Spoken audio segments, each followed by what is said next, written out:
Welcome. So excited to have such a great crowd here tonight. This is awesome. It's been a pretty long, stressful weekend, as you can imagine, getting here, which is always the case when you're in the midst of an Orioles-Yankees series. It was particularly stressful because my girlfriend is a Yankees fan, and we had a little bit of a bet going, and she lost, and so she'll be at the reception tonight having to wear this hat, so you'll be able to. She may try to wriggle out of it, but she's got to wear it. So anyway, once the series was over, I was able to focus on this event, and very excited about it. I'm Nate Lowenthal. I lead the President's Task Force for Baltimore City, which is an interagency group of federal senior staff who've been working closely with the city over the last year and the years before that to help the city achieve its social and economic goals. And I've had the opportunity to work with many of you in that regard, and it's been fun, productive, and one of the great opportunities of my life to date. We've worked on some really important stuff around the city. For example, in transportation, federal government's helped invest $10 million in the Port of Baltimore and done a really exciting, starting a really exciting project around the Fulton Avenue Bridge redevelopment project. We've done similar work in areas like broadband, housing, education, public health, really across a huge range of areas. And the work's very personal for me. I grew up in Baltimore, originally in West Baltimore near the Hollins Market, and later in Towson in the suburbs. And my mom was a federal public defender in Baltimore for almost 22 years, I think. My dad was a small business owner downtown. Some of you folks a little bit older might remember the Cultured Pearl, which was his restaurant downtown. Kind of Baltimore classic in its time, I like to think. So I grew up seeing Baltimore through their eyes, both the challenges and the opportunities in the city. And so again, it's been a real honor and privilege to have a chance to spend time here in the Obama administration, helping work with all of you to advance some of the city's goals. And we're not done yet. We have 220 odd days left in office, and we plan to use every one of them. And that's what tonight's about. Tonight's not just about Baltimore in general, but about social innovation in Baltimore. And the idea, and I'll quote my friend Fagan Harris here, is that Baltimore it can be and is the best place in the world to change the world. And as I've spent the last year in Baltimore working with all of you and other young leaders, older leaders around the city, that's really come home to me as true. That Baltimore is some of the most creative people in the country, tackling some of the biggest challenges, but with a spark of innovation and energy that I don't think you find elsewhere in the country. So that's what tonight's really about. It's about highlighting some of the great young leaders who are doing amazing work in Baltimore, and then talking collectively about what we can do together to advance that work. Not just the organizations that you're going to hear from tonight, but all the organizations in Baltimore that are advancing social justice, addressing inequality, helping young people achieve their potential. So I'll move on and introduce our esteemed speaker, Cecilia Munoz, in just one moment. But I do want to thank our partners in tonight's event, Baltimore Core and the Aspen Institute, particularly Walter Isaacson and Fagan Harris, who led the work to bring us here tonight. So I really appreciate all of your help.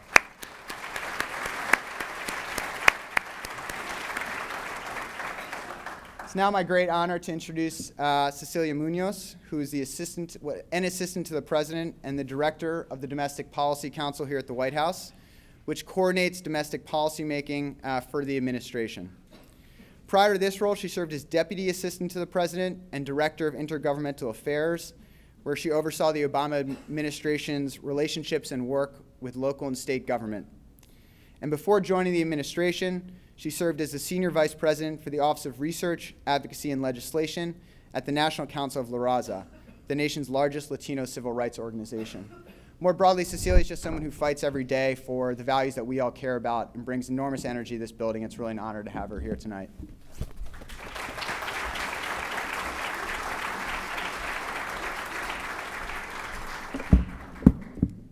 Good evening, everybody. Welcome to the White House. Let me start by thanking Nate, one, for not making me wear the Orioles cap. Thank you very much. But also for your tireless work in this administration, but especially for your hometown. We're really proud of this guy, and we're really, really proud of the team that he's assembled and what they're accomplishing for the city of Baltimore. So thank you for this, but for that work especially. And let me echo his thanks to the Aspen Institute and Baltimore Core for helping us pull this together and for doing the work that you do. It's really thrilling, actually, to see all of you here dedicating yourselves to this work and sharing the work with each other. This is tremendously important to us and to the work that we're doing in revitalizing cities and conducting this work all around the country. Today is a day that we announced a whole new round of Promise Zones, which is part of the President's initiative to invest in communities that have had struggles. And it is work that we have been engaged in and investing in since the very beginning. I have the privilege of having been here all 7+ years. And this president has been very deeply focused on making sure that we make opportunity available in every community in every corner of this country. And it turns out that takes very deliberate work. It takes a very deliberate focus on places with particular struggles, and it takes an understanding of those struggles. And so I'm just so grateful that you've all come together for this particular piece of this work. Baltimore is one of America's great cities, which I have learned a lot about because you've met one of, frankly, many senior officials in this administration who are from Baltimore, and you can't get them to stop talking about it. And we don't mind so much. We've learned a tremendous amount, and it's clearly a city which inspires real loyalty and real passion. It's a city with a growing economy, with world-class hospitals, research facilities, a strong port, expanding technology sector, but also a real sense of its own history and a real sense of pride, and not just in the baseball team. But Baltimore also has real challenges, and we can't overlook them or paper them over because we need to be tackling them. They've been on pretty sharp display over the last year. High rates of unemployment, a spiking crime rate, tough neighborhoods that don't offer enough opportunity, especially to young people growing up in those neighborhoods. And we recognize in this administration that tackling those challenges takes a lot of hard work. And as the president said last spring when he was asked about the unrest in Baltimore, that's not work that happens overnight. But we've gathered you here because we know that you are people who are doing that work, and we intend to be your partners.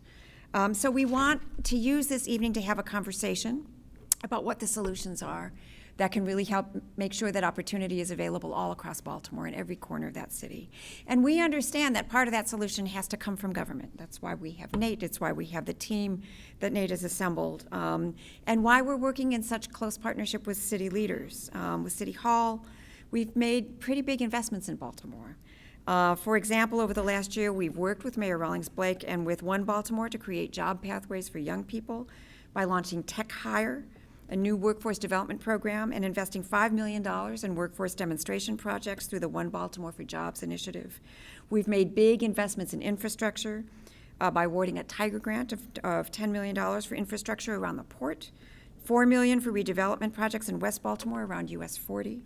And again, by having a team that's really functioning as a strong partner with the mayor and her team and with the city. But we recognize that as important as government is and as important as our capacity to do things at scale is, we're not being smart if we expect that government's going to be able to do this by ourselves. We have incredibly important things to do to improve the educational system, reduce violent crime, create jobs and job pathways. And we also recognize that we will be more effective in doing this job if we're doing it together. So that means engaging businesses, it means engaging philanthropy, it means, frankly, engaging every sector that we can get our hands on to be good partners in this effort. There is a tremendous amount of work to be done. And we have to both look at what the past teaches us about what the strategies are that work, but we also have to be willing to innovate. We can't just rely on the past to help us find the pathways forward for this city. We need to be devising new strategies and new approaches, which is why we invited you here tonight. We've invited some of the most promising leaders across the city, young leaders in particular, to share their stories about their work. Our speakers this evening, like Dr. Leanna Wen and Sarah Heminger, are on the cutting edge of innovation in Baltimore, creating opportunities for young people and dealing with some of the city's most deep-seated challenges. And we want tonight's discussion to explore how we can be supporting those efforts and the efforts of their peers all around the city, and to brainstorm on what else we can what else we can be doing collectively to move things forward in the city. So I just want to say, from the point of view of this administration, we're kind of all hands on deck. We are willing to do whatever it takes to be supportive, to whatever that it takes to be effective. The thing that the president asks of his team is that we invest these next 200 plus days, as we have the last 7+ years, in what the evidence shows us is going to work, and that we move that forward, that we lift it up, that we lift up people who have identified the tipping points for themselves in neighborhoods, in parts of this, in every part of the city, and that we do everything we can to support that work as effectively as possible. So you have our commitment to be the best possible partners we can be, and we recognize that's going to take at least as much listening as it's going to take doing, which is why we're here. So in the spirit of listening, I will stop.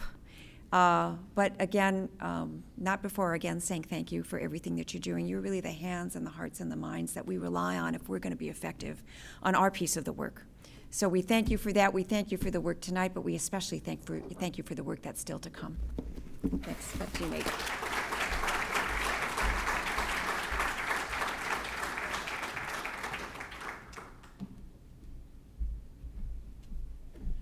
One more quick round of applause for Cecilia. Thank you so much, Cecilia.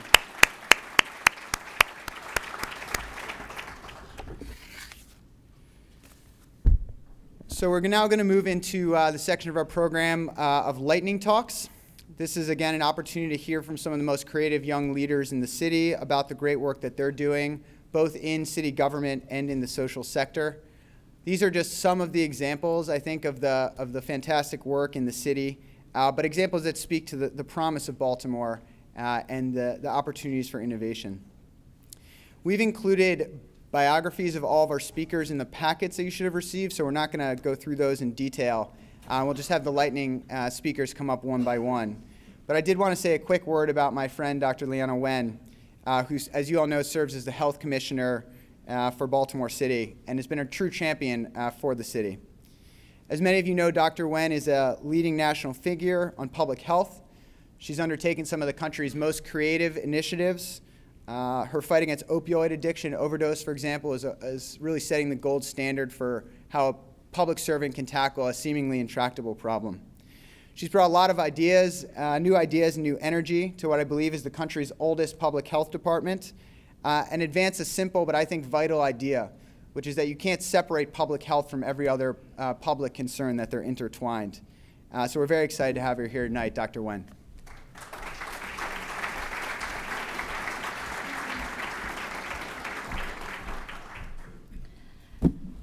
Good evening, everyone.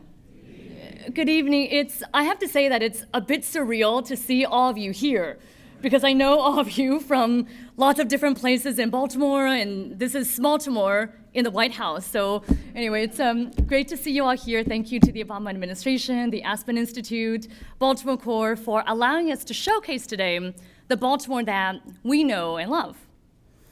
Let me take you back to 2009. 2009, Baltimore had one of the worst infant mortality rates in the US. Our babies were dying at the same rate as those born in countries in the middle of civil war. A black infant was 5 times more likely to die than a white infant. This was unacceptable. So our city's health department led a coalition of public and private partners to found a program called Be More for Healthy Babies. Within 6 years of this program, Baltimore's infant mortality has dropped by 28%. The number of babies dying in their sleep reduced by half. And on top of that, the disparity between black and white infant deaths also dropped by 40%. Now, why did this work? First of all, Be More for Healthy Babies started with a shared value that is indisputable, that we must protect the most vulnerable, our babies. And second, Be More for Healthy Babies had one citywide strategy based on one goal, with one metric that is as objective as it gets, which is looking at infant mortality. So the strategy was set by the city based on data and science, but the delivery was not only by the city. It was by all of our partners in all, over 150 of them, hospitals, clinics, foundations, businesses, sororities, and churches. They participated in teaching the ABCs of safe sleep, delivering cribs, and doing home visits. But whereas before these groups had their own programs in their own silos, now they are aligned to one goal, one evidence-based strategy, one shared outcome: to give babies a chance to achieve their full potential. And it worked. You know, there's a tendency for us to look at the problems that cities like Baltimore face and say, it's just too complicated. There's nothing I can do now. And it is true that the unrest, the uprising that happened last April didn't happen overnight, that there are deep-rooted problems of inequality, poverty, and racism. But our residents feel the fierce urgency of now. They're not expecting a silver bullet, but they're looking for local government to deliver interventions that demonstrate success and restore faith to achieve these longer-term goals. Addiction, huge problem in Baltimore, just like around the country. In our city, there are over 20,000 people who use heroin. More people die from overdose than die from homicide. If this were the rate of Ebola or measles, believe me, that would be a public health emergency. So I declared overdose to be a public health emergency. We passed legislation so that as of October 1st, 2015, I became the single prescriber of the opioid antidote, naloxone or Narcan, to all 620,000 residents of our city. We believe that every resident can save a life, so we began doing trainings all across our city. We partnered with businesses, community groups, and faith leaders to provide trainings in markets, churches, senior housing, jails, bars and restaurants, even the zoo. My staff say that soon we'll be in every McDonald's. Would you like naloxone with that? Since 2015, we've trained over 11,000 people on how to save a life, which includes the police. And so in just 8 months, they have saved the lives of over 30 of our residents. And I believe this is the power of taking action now. The health department, we realize that we can't solve problems alone, but we can lead interventions and convene other partners around the strategy. Take violence prevention, certainly not something that the health department can take on alone, but we run a program called Safe Streets, where we partner with community-based organizations like Living Classrooms, Catholic Charities, to hire recently released citizens, many of whom were former gang members and drug dealers. These workers walk the streets of Baltimore and they interrupt violence where they see them. Last year, 2015, they mediated nearly 700 conflicts. The majority of those conflicts were later deemed to be likely or very likely to result in gun violence. So how many lives did they save? And how many others did they impact? Well, here's another program that we see in public health as a violence prevention initiative. It's pretty easy to understand that if kids can't see, they can't learn. Well, we found a barrier, which is that children were only getting eye exams in their schools in pre-K, first grade, and 8th grade. Well, how many of you who wear glasses or eyewear contacts, but how many of you got your vision problems detected between 1st and 8th grade? Probably a lot of you. And on top of that, we found that less than 20% of kids who screened positive were getting glasses because of transportation or cost, because the fashion wasn't cool, or something else. But that means that thousands of our children can't learn, can't read, and may be labeled as being disruptive, may be held back in school, then get involved in gangs, and end up in trouble, when all they needed at the very beginning was the simple intervention of glasses. So last month, together with our partners, Ron Daniels at Johns Hopkins University, with the support of our local foundations like ABLE and Casey and Strauss, we launched a program to provide eye screenings for every child in every grade, K through 8, in Baltimore. And for all kids who need them, we will get them glasses free of charge right in their schools so that they don't have to miss school and so their parents don't have to miss work. This program, we call it Vision for Baltimore. By the way, other names that were top contenders included Glasses Half Full, Sight for Sore Eyes. Now, I won't say which of our health department staff came up with those ideas, but they are here today. And they may or may not be related to Baltimore Core. Now, this is the necessary role of local government: to go to where people are, to bring the community together, and to respond to our resident needs. And here in Baltimore, we go one step further, and I'm fortunate to work under a very transformative mayor, Mayor Rawlings Blake, and we look forward to doing this under our next mayor as well. But I want to end today with a quote from one of our elected leaders, one of my heroes, Congressman Elijah Cummings. He says that it's not enough to look for common ground. We need to aim for a higher ground. So we don't think of health as the absence of disease. We aspire to create well-being and ensure that everyone can reach their full potential. We don't see our youth as problems to deal with. We aspire to have them be solutions to every problem. We don't want local government to meet expectations. We aspire to show how local government can bring together civil society and all of our partners to be that transformative leader to create vision and inspire courage. Why can't local government function with a startup mentality to catalyze social innovation and citywide change? Finally, we don't want Baltimore to be as good as other cities.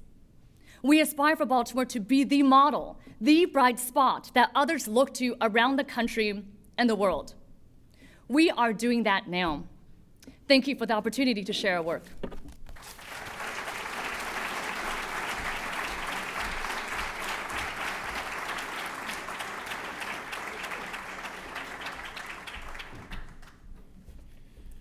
We are going to interrupt our regularly scheduled program to let Senator Ben Cardin say a few words.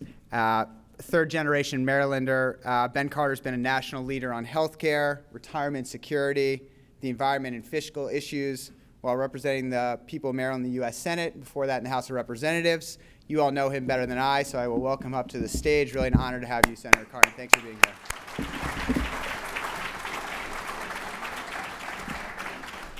Thank you very much, but you should have said in the introduction is I'm a product of Baltimore City, a proud product of the Baltimore City public school system, and now I serve in the United States Senate. Baltimore's a great place, a city that I love and has a great, great future. I'm proud to be here with other leaders from Baltimore, and many of them are on your program. Senator Pugh, it's good to see you, that you're here. Delegate Lehrman, it's nice to know that you're here, one of our young leaders of Baltimore. Dr. Wen, you've already heard from her, what a great leader she is in public health in Baltimore City. Ron Daniels, who we now have as a citizen of Maryland. It's good to have you here, Ron, and everything that you do for our city, to Fagan Harris and all of our leaders that we have here. It's good to be here. I just really want to share with you our congressional delegation and our experiences with the Obama administration and their commitment to deal with not just the problems of Baltimore City, but the problems of our urban centers. And I agree with Dr. Wen. Baltimore City is a great city that can be a model for other cities around the nation. And that's part of what we're trying to do. We recognize the political realities. Political realities that we're not going to pass a lot of new programs in the Congress of the United States that provide a lot more resources. And yes, we would like to do that. But we know that we got to get more out of our current programs and focus them better. Broderick Johnson brought us all together. And Broderick, I want to thank you. You must be somewhere out there. But Broderick, a product of Baltimore, who brought us all together in the White House, our congressional delegation, Senator Mikulski and Congressman Cummings and Sarbanes and Ruppersberger, brought us together in the White House shortly after the Freddie Gray episode and said, look, we're going to find ways to provide new tools to Baltimore. And at that meeting, we had about 7 cabinet secretaries that were present. An unprecedented meeting. The Department of Justice was there because we knew that we needed to do things better in the Baltimore City Police Department and that the Department of Justice could help us achieve those objectives. We had a Department of Education there because we knew we could do better in our schools, that we could use existing resources more effectively to help the Baltimore City Public Schools get through the crisis of Freddie Gray. We had the Small Business Administration that set up operations in West Baltimore to help small businesses because we knew that we had deserts in urban areas and we needed to attract more businesses into Baltimore. And they were committed to doing that. Department of Labor was there. They were there saying, look, we're going to find money for summer jobs because we know we need money for our youth. And we're going to find money for returning citizens in reentry programs. And they provided us dollars. And what happened is that we found a total commitment by the Obama administration to make resources available to Baltimore so that we could respond to the Freddie Gray in a comprehensive way. Because we knew that our city is a great city. And it was hurting like all cities are hurting. And many of these programs are national in scope and what we need to do. And yes, we then had Flint, Michigan. What an outrage. Their officials did things to make matters worse. But the underlying problem of lead exposure to our children, to our families, is nationwide. I think you all know in Baltimore City, we have turned off the water fountains because it's not safe for us to connect with the pipes that go into our schools. By the way, I was in Harford County, Senator Pugh. They have the same problems in Harford County. So this is a widespread problem. And we can do better than that. Because what you probably know or don't know is Freddie Gray had lead in his blood. He was robbed his full potential because we failed in providing safe water and a safe environment for our children to grow up. We can do better. And yes, Baltimore has been a leader in dealing with lead poisoning. We have. We've used the University of Maryland and its resources, and we've used the NGOs and private sector, and we've made progress, and we want to take that and use that as a national model. And let me just give you some good news. On a bipartisan basis, in the Water Resources Development Act that was approved by the Environment and Public Works Committee, it contains many of the provisions that we've been fighting for to help our communities fight lead poisoning. It provides new resources in regards to water infrastructure to help provide safe drinking water to our populations. So we are making progress. And it's the Obama administration that, yes, we would like to have new efforts. And we're going to fight for that. We're not going to give up. We're going to try to find every avenue available so that every child in Baltimore has the opportunities of this great nation, that every child in America has the opportunities of this great nation. And that means we're going to fight for new resources. But we're also going to fight with the existing resources and target it so that we can make a difference in Baltimore's future, in the future of people that live in Baltimore, in the future of children in every urban area of America.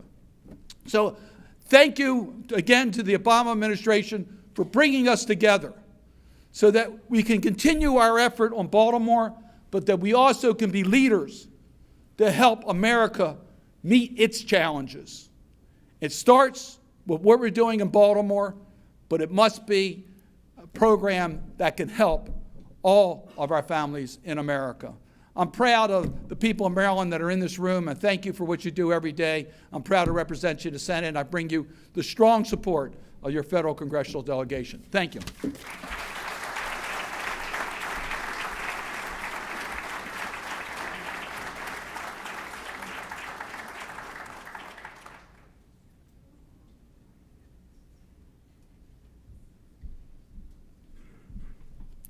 Good evening. I'd like to thank Baltimore Core, the White House, and the Aspen Institute for the opportunity to be with you this evening. Most people assume that a 9th grade student who has failed multiple grades, has a GPA as low as 0, is truant and has grown up in a neighborhood beset with drugs and violence is a lost cause. That if you haven't reached a child by the age of 5, it is too late.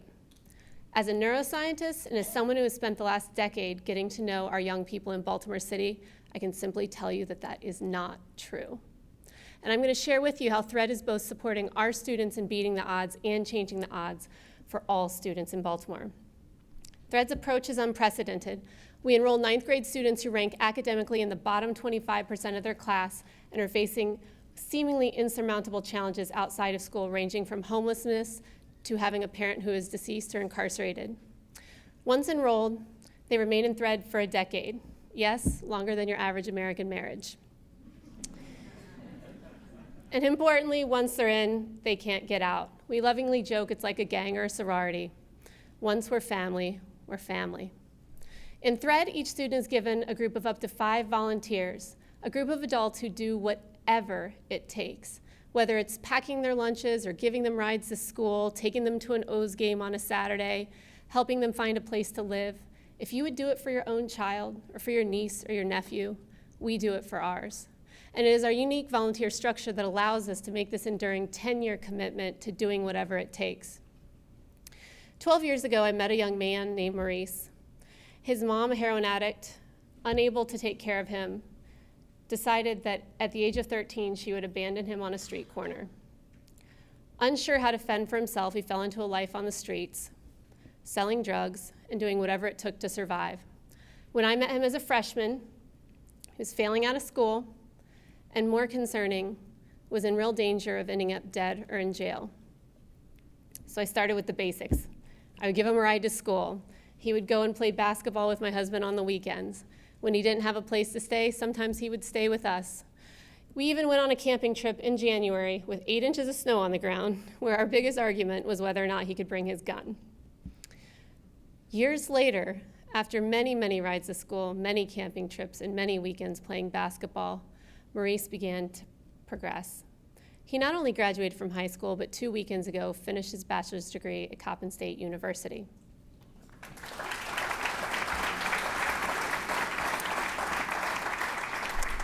And that's not all. Maurice has emerged as a leader in our community, most recently joining THREAD's board of directors. And that's not all. It turned out that camping trips were a critical part of his life, and so he continued coming, where he would meet later a young man named Malcolm. Malcolm is someone he took under his wing, and when Malcolm later became homeless, guess what Maurice did? He had Malcolm move in with him. So fast forward to April 27th of last year. I'm sitting in a large number of meetings. I come out, and my phone is completely blown up with text messages. It says, in all capital letters, "Get to Douglas now. It's about to go down." Before I could even call Maurice to figure out what was going on, I got another text message. It was a selfie of him and Malcolm driving away from the epicenter of the unrest. So in that day, Maurice not only, while other students were facing off with police, Maurice had mobilized hundreds of volunteers to go and locate all of our students and make sure that not only Malcolm, but all of our kids were out of harm's way. It literally took until 2 in the morning, but we finally found everyone. And then the conversation continued. Whether it was at Douglas or at the THREAD offices or in my living room, we continued to talk and process and try to figure out how we would move forward. And it was in one of those conversations someone suggested, what if everyone who had gone into Sandtown had just gotten the phone number of one other person that they had never met and continued the conversation? So to honor that insight, this last April, almost a year later, we gathered 100 dinners at 100 different locations, at restaurants, homes, businesses across Baltimore City, where 901 people of all different backgrounds, races, class, gender, age, gathered with no agenda other than just getting to know one another. It is that we do in THREAD every day. We bring Baltimore together. We did it before the unrest, and we continue to do it now. And because of it, our students defy the odds. Over the last decade, 100% of our students have remained in THREAD. 92% of the students who have been in THREAD for 5 years have graduated from high school, and 86% of our alumni have received a 4-year or 2-year degree or certification.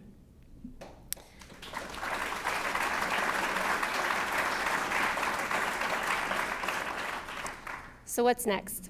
This year, Thread will support over 300 students and alumni in beating the odds. We have also laid out a strategic plan to eventually engage 3,000 Baltimore students, 5% of every freshman class in the school district. Reaching this scale while maintaining these exemplary outcomes would dramatically improve the high school graduation rate in Baltimore. But just as important, in order to achieve this goal, we would have to weave together 3,000 students with over 7,000 volunteers, collaborators. Their adult counterparts of our students, our volunteers, our collaborators. All in, it's about 20,000 people at scale. So we're not just talking about 5% of every freshman class in the school district. We're talking about weaving together in deeply meaningful relationships 5% of the entire adult population in our city. So what's our innovation?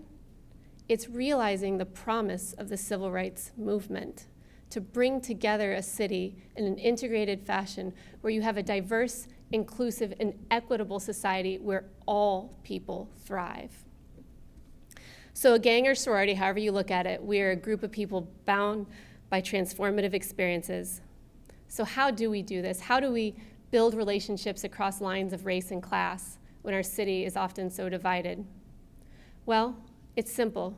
We define success not just as our own students' growth, but as our growth. If we want young people to be responsible and go to school, then when we say we're going to give them a ride to school, we need to be responsible and show up. If we want young people to never give up on themselves, we need to never give up on them. And it's not just about showing up, it's about how you show up. Are you vulnerable? Do you actually share your burdens and your challenges with them? Do you let them see you for who you really are? Do you let them help you? You know, on those drives to school with Maurice, we rarely talked about academics. We would jam out to our Motown favorites. We would have the most bizarre conversations that range from talking about his complicated relationship with his mom and mine with my sister. When his brother died suddenly, he shared his grief. And when I hit a breaking point, struggling to have a child, I shared mine. Years later, I collapsed, and it turned out I had an ectopic pregnancy and was bleeding internally. An emergency surgery, multiple blood transfusions, and chemo later, I awoke to my family, to Maurice, to my husband, to the other Thread students, volunteers, collaborators, sitting there with me in my most trying time. It was so many of you here in this room tonight who actually brought me back to life. So we must remember that it's not only children living in poverty that need deep interpersonal bonds, it's all of us. And during times of division and strife in our city, we must rediscover the thing that is the most important, one another.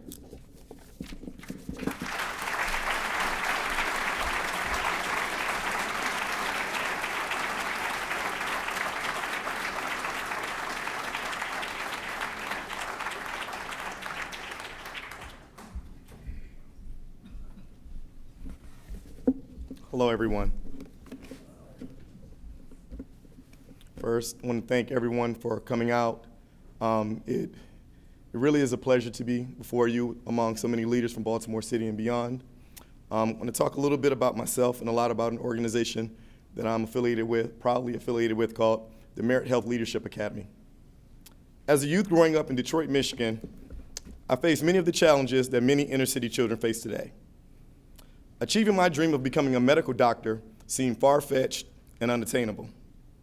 I set out on my educational journey with little support and virtually no guidance.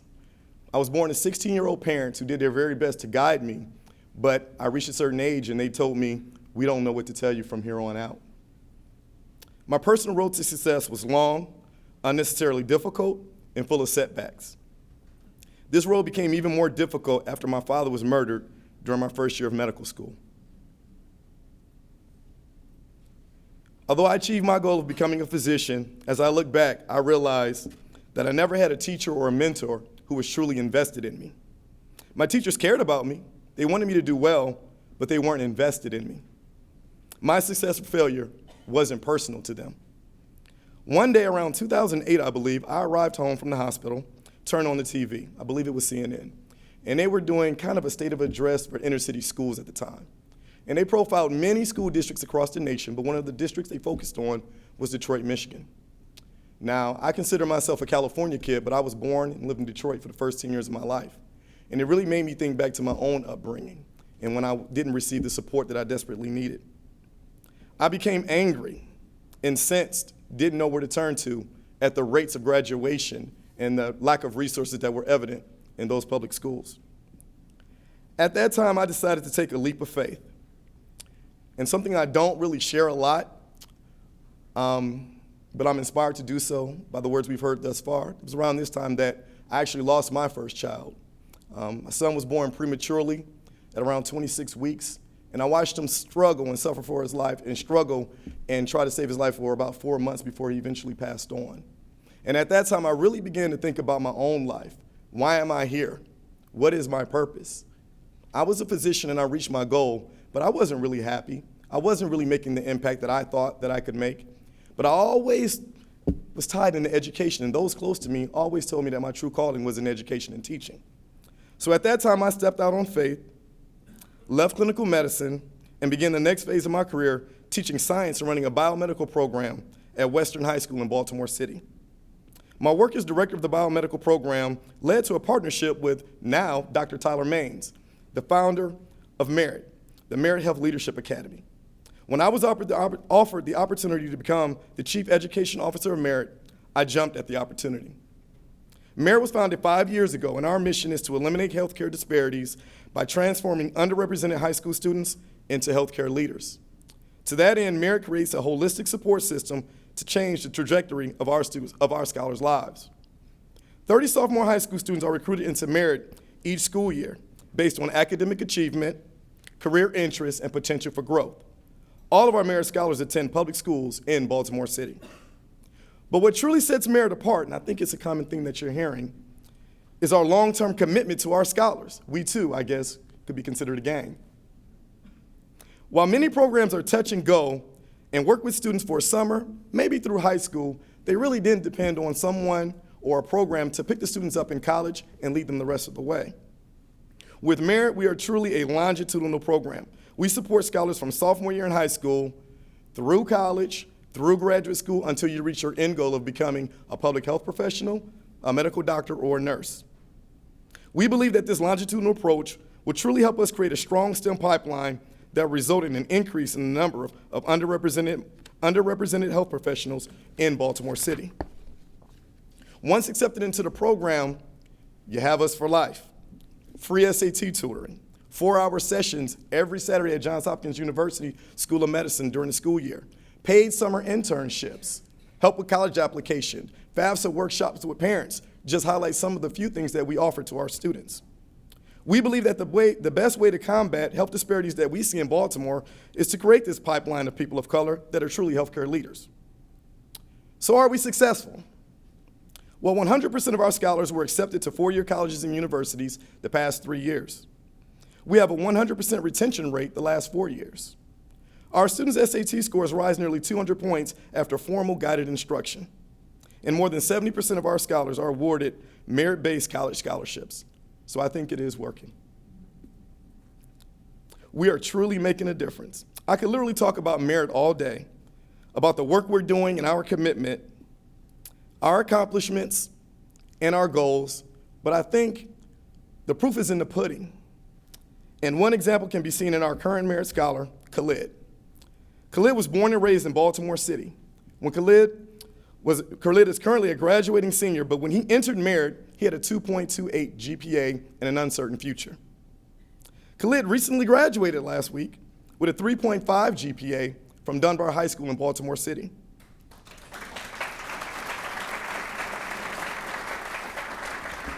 And on a personal note, what's important to me is Khalid will be attending my alma mater, Morehouse College in Atlanta, Georgia.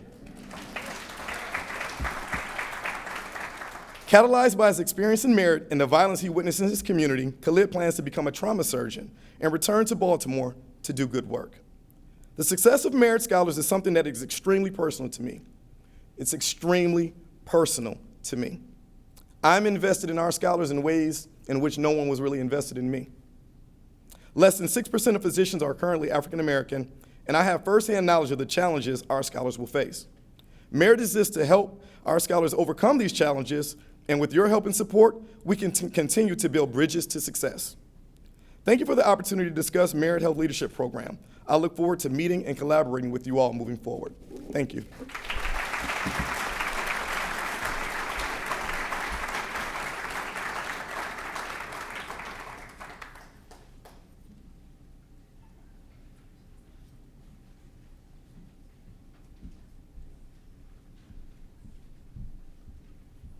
Good evening, everyone. Tonight I'm going to start on a more personal note. My name is Diamond Sampson, and I was usually seen as just a regular youth from Baltimore City. In fact, 4 years ago, I was just that. I was just a kid with a few friends just trying to join a night in the Inner Harbor area. All we wanted was to grab a bite to eat, to kick back and hang. However, they had other plans for us. It started the moment we had entered the restaurant. Instead of being greeted, we were ignored up until they became annoyed by our presence and allowed us to eat. I couldn't even think. I couldn't even enjoy my meal. My mind had become flustered with the remarks of strangers. Why are they here? Why aren't they with adults? Can they even afford this meal? And after a while of hearing all these comments, we just decided to try to focus on having fun and enjoy the night. However, that shortly came to an end when the boys in blue escorted us out of the Inner Harbor area, forcing all youth to leave, which we would have been okay with until we were asked to walk in the streets, for they didn't want us to alarm the tourists. Great. Which, that became clear to me in that very moment that they were in control. They could do whatever they wanted to us, and we had no choice. And in that moment, I knew that I needed to make a change before they made it for me. Shortly after, I was introduced to the Inner Harbor Project. Freshman year, third period English. Miss Sampson was going on and on about Homer and the Odyssey. And I was in the back with a few friends, laughing, talking about the latest music. Up until our conversation got interrupted by this little tiny white lady who goes by the name of Celia Newstead. She came in, and at first glance, I was uninterested. To me, it was another person claiming to know where I came from, or how I felt, or knew my struggles when they really didn't. So I paid it no mind. But in the back of my mind, something told me, listen, pay attention. And then that's when I heard her. She wasn't asking to tell me what to do or to give me more direct orders. She was asking for a partnership, for help. She instilled trust in someone who she barely knew, but gave me the skills needed to allow me to excel. That's when I first became interested in the Inner Harbor Project. So that summer, myself and 7 other Baltimore youth used research to understand why teens actually get kicked out of the Inner Harbor. After 2.5 years of research, we learned that kids get kicked out because of racist stereotypes. And when teens feel unwelcome, they lash out, and that leads to an endless cycle of them being constantly kicked out. It comes back down to a basic concept of teen ideology, is that if they feel threatened or unwelcomed when they're not doing anything wrong, they're going to continue to lash out just for the fun of it, just for the reaction. To youth, it's all about pride and respect, and when those lines are crossed, they lose it all. From there, we figured out 5 different points of tension in which this message get communicated to youth. And we've built 5 programs to tackle these issues. We mediate conflicts between youth via social media. We train police officers to have better interactions with our young people. We create discounts for participating stores in the Inner Harbor area to incentivize positive youth and provide a positive outlet. We promote positivity daily as peace ambassadors within the Inner Harbor area. And lastly, our most recent achievement is a set of guidelines developed by youth to lessen tension, heighten trust, and build a stronger community. These respect-based guidelines helps break the us versus them barrier and restores a sense of community within the heart of our city. I am now 4 years in at the Inner Harbor Project. I am 19 years old, and I currently serve as a youth executive leader. I am no longer just an ordinary youth. In my journey, I've become a mentor, a role model, a mediator, an agent of social change, and a voice for all young people. In my time here at the Inner Harbor Project, we have made a tremendous impact on the juvenile crime in the space. Making young people feel welcome is changing relationships and the dynamic between us and everyone else. We are opening doors and opportunities to alter this world to reach a true sense of equality. Youth empowerment is something that is needed, yet it is constantly overlooked. We need to work in every city to provide youth with the research tools necessary to diagnose these points of tension instead of neglecting it. So to those who still feel like we have a so-called youth problem, I will say this. If you choose to neglect youth, you will never have an effective solution to your youth problem. Thank you.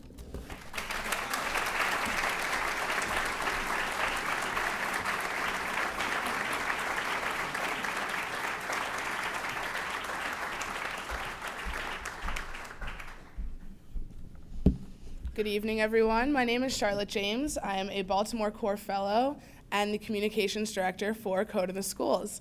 I see a number of our partners here in the audience today, like Dr. Pastor Hathaway from the Union Baptist Church, Rudy Ruiz from the school department, Michelle Farquharson from Betamore. So many faces here that are helping us to achieve our mission. I'd like to start by, of course, thanking Baltimore Core and the Aspen Institute and the White House for having us here tonight.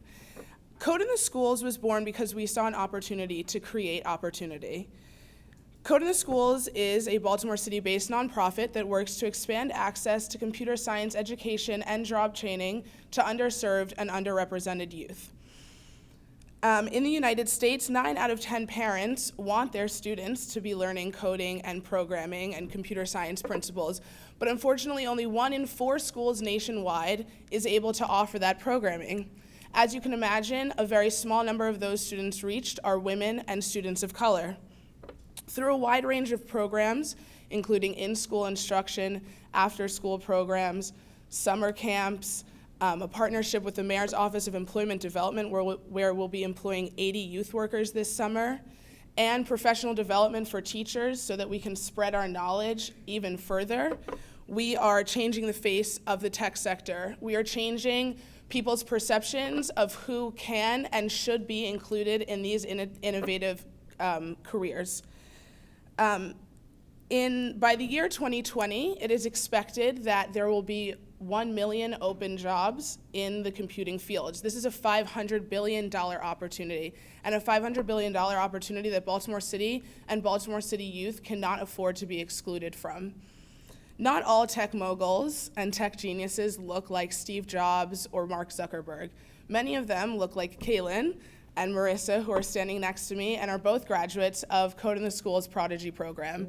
And I thought, who better to talk about our programs than our students who have benefited from them and who will go on to do incredible things in computer science. So with that, I'd like to hand the stage over to Marissa and Kaylin. Thank you.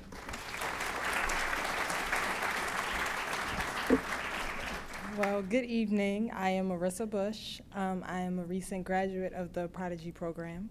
Currently, I'm working on a blog for Stack, which is an integration software company in Baltimore. I've been working on this project since about October, so it's been a pretty long project. One of the things that I've gained the most from Code in the Schools is the amount of networking opportunities that they give us. We've been to so many events, great events like this one and the White House Tech Hire event. We were at that one as well. And I think because we've met so many awesome people and so many awesome teachers and people that have taught us a lot of computer science, that we're carrying on with computer science.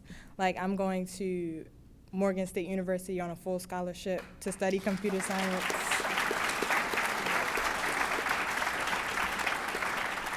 Thank you. And before Code in the Schools, I don't think that computer science was in my mind at all. So to be continuing on as a recent Poly alumnus and to continue on and carry on computer science was never in my wildest dreams, and now to really be doing it is one of the greatest things I can think of at this point in my life. So thank you.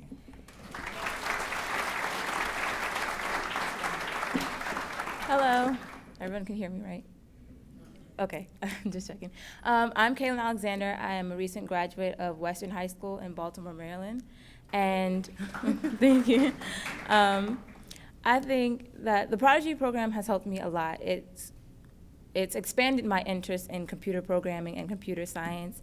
With the websites that we created over the summer with the Prodigy program, and as well as during the year with the Prodigy program, I was able to go on and present at Capital Technology University, and actually was awarded a full tuition scholarship for all 4 years. And with that opportunity, I feel that Code in Schools has opened many, many doors for me by allowing me that scholarship and actually giving the networking and communication abilities that I've grown to learn with Code in the Schools. And I just feel like that everyone should experience that. Everyone should, okay. I'm sorry. I'm nervous, y'all, I'm sorry. Yes, but, all right, I'm done, sorry. I can't, I'm sorry.